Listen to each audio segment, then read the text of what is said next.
the reason that they push feminism so hard, a lot of people understand, is so they could double the tax bracket. They wanted women to work so they could double the taxes. But I think the other reason they did it that a lot of people don't consider is that in the modern world, in the world you live in today, in the West, you don't raise your children and you don't own your children. You've had these children, I like to believe, because you're in love with your partner and you want to replicate yourself and purport your worldviews. And the way you view the world, you want that to be instilled in this child. That's not the case. They wanted the woman at work because if the woman's at home, she likely agrees with the worldviews of her man. And that means the children are being raised by the mother and they're likely to adopt those worldviews. In the modern world where they convince a woman to get a job, the man to get a job, they inflate the currency so nobody can exist any other way because it's too expensive. The parents are out working all day. The school and the internet and the matrix raise your children. Your children go to school all day and be told things that you may not want them to learn. Then they sit on the internet and read things and watch things you may not want them to watch. You talk to them for 10 minutes at the end of the day and they go to bed. You're fighting with your 10 minutes against endless hours of the most entertaining programming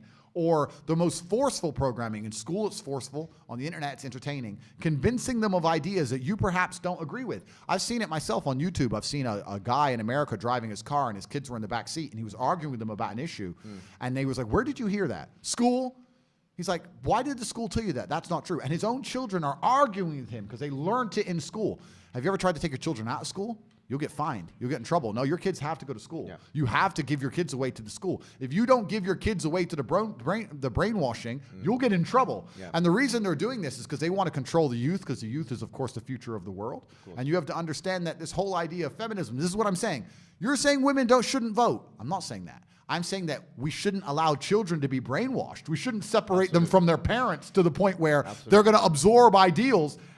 And I've seen the Muslim community, the only ones standing at the gates of schools saying, you're not going to teach this to our kids. The only ones who will stand up against it. Because in the white Christian traditionalist of England, the British, they just sit there and let their children ship them off for programming. Just ship them off for it's insanity. You don't raise your own kids anymore. Absolutely.